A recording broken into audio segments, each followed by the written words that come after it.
Bitcoin doesn't need you. You need Bitcoin.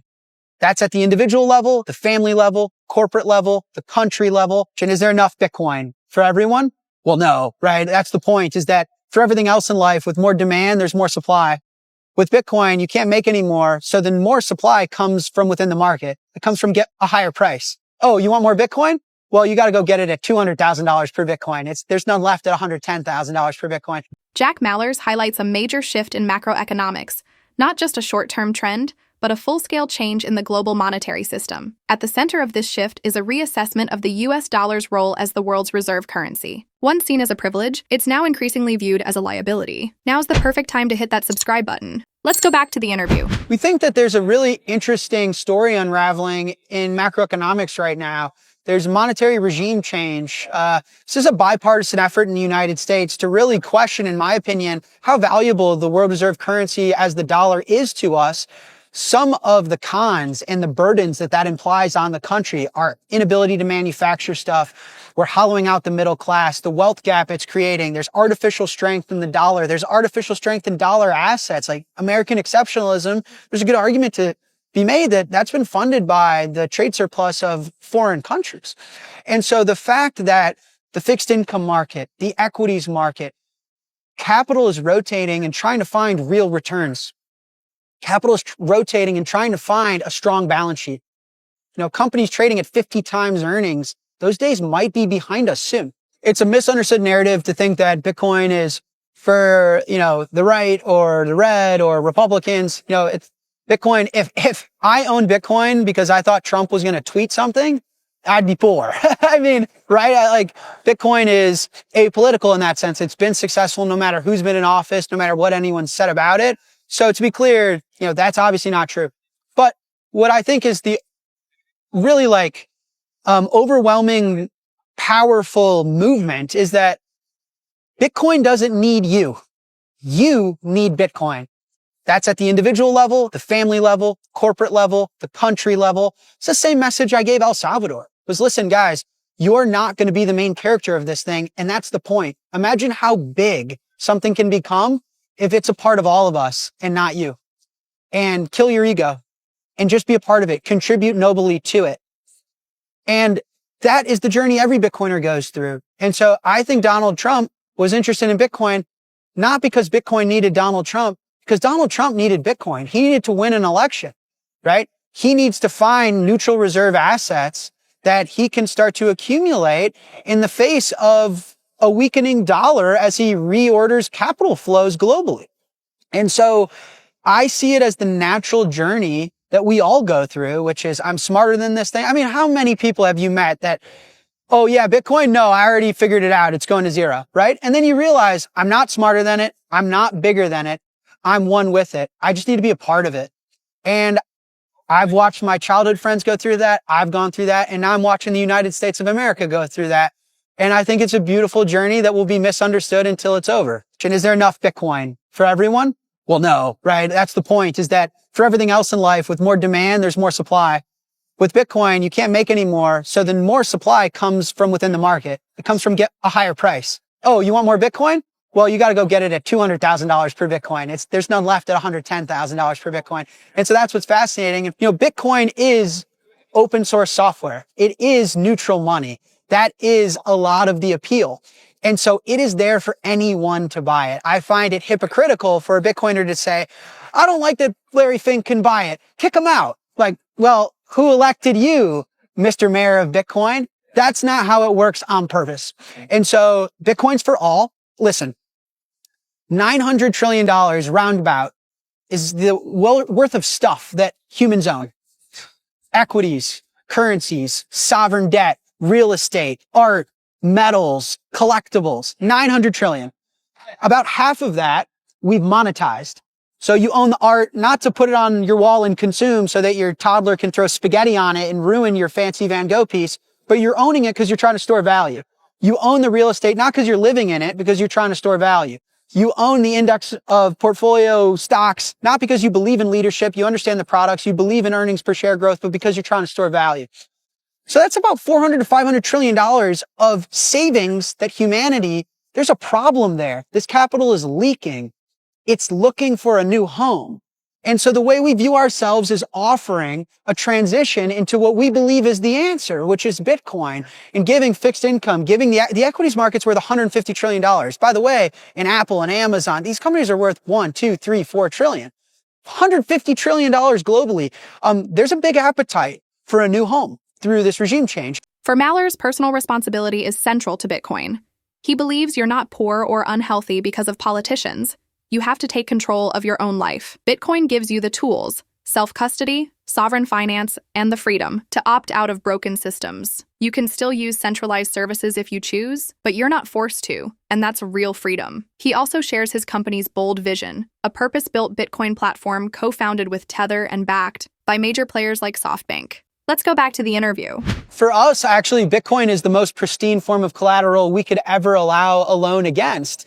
We view ourselves as not having any risk as a company. The loan's LTV is 50%, meaning for those at home, we let you take half of your Bitcoin's worth out in cash. So for us, it's over-collateralized loan. There's no rehypothecation. It doesn't move. It's not reinvested. And we're looking forward to just showing you where it is just sitting on the blockchain. And so for us, there's no risk there. Now, there's obviously risk for the customer, right? You are taking out a loan, you owe us money, and that's leverage in your life. And we think of debt like fire. It can heat a home, it could change a village. If you use too much of it, it'll burn your house down.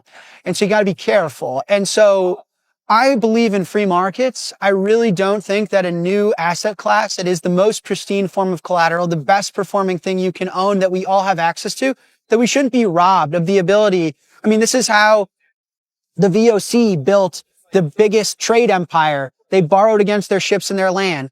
This is how U.S. railroads were built. They issued collateralized bonds. This is how Manhattan was built. No one bought Manhattan land and real estate and then sold it when they had a medical emergency or when their kid wanted to go to college or when they wanted to put a down payment on a house or when they wanted to build a new business, a bar on their land. They borrowed against it. Tesla just put a restriction on how much Elon can borrow against his stock because he doesn't want to own dollars. He wants the most scarce, desirable good.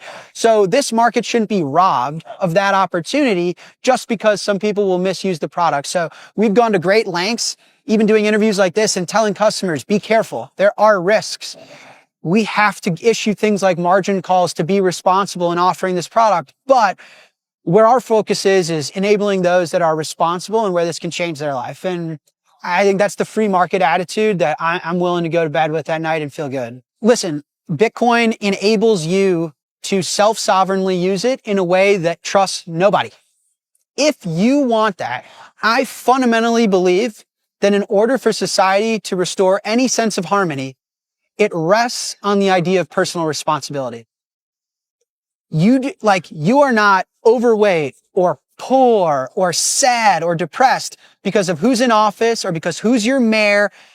You have to own the outcomes of your life. I fundamentally believe that. Bitcoin empowers you to do that. If you want to use it in a way that just relies on you, you can. But I don't think Bitcoin disrupts corporations. I think society will be filled with businesses that sell you a service that you value and you're willing to pay for. And so it's a truly free market. You don't have to buy my stock or use my products if you don't want to. But if you find them valuable, you're more than welcome to. And that's the society that I want to live in, is a restoration of personal responsibility. And so for me, Bitcoin restores that in a very meaningful way. And if you aren't interested in what I'm selling, I'll be the first to say, don't use it. We try and be that company that's different than some of the bigger corporations that are really focused on serving Bitcoiners. For 21, I've said publicly, we intend to provide proof of reserves.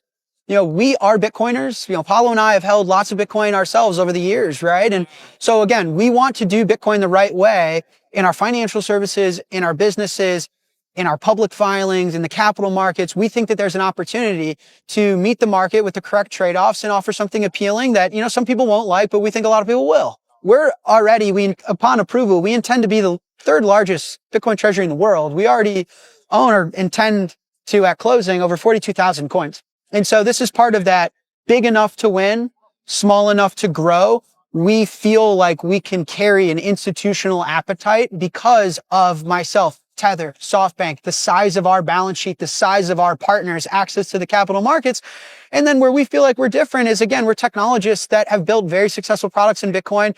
We've said in our public filing, we're very interested in the lending market, in the credit market. We think that if we own 1, 2, 3, 4, 5% of the Bitcoin network and have access to the capital markets, there's a lot of utility that we can build in the form of software that's going to change the world on top of just the balance sheet. And we feel uniquely capable within the Treasury company C of large swaths of capital, big balance sheet, big partners, and proven technologists that have executed at a tremendously high level. And so what we've seen is an overwhelming amount of institutional demand and capital markets appetite. And what we wanted to bring to the capital markets that we feel is unique is a purpose-built Bitcoin vehicle co-founded by Tether and myself. We've been in Bitcoin for over a decade. This is not a recent pivot. This is not a new idea for us. We've had success in this industry, and we wanted to bring blue chip credibility and be big enough to win that could muster the skeleton of, institutional demand. A SoftBank can write us $1 billion check, but startup upside and small enough to grow, and technologists that can actually build and innovate in the space. And that is our mission, and to try and be, one of the best ways for the capital markets to participate in what we think is, the 60-40 portfolio might be dying. And, something like 21, we hope can play a part in future portfolios and recapitalizing the world through this monetary regime change. With over 42,000 Bitcoin in its treasury and ambitions to become the third largest holder after MicroStrategy and the U.S. government, Mallers aims to create a capital markets vehicle that's credible, liquid, and true to Bitcoin's core principles. This isn't a new direction.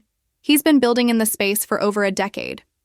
Now, Strike is using its balance sheet, market access, and tech expertise to help make Bitcoin not just an asset, but the foundation of a new global financial system.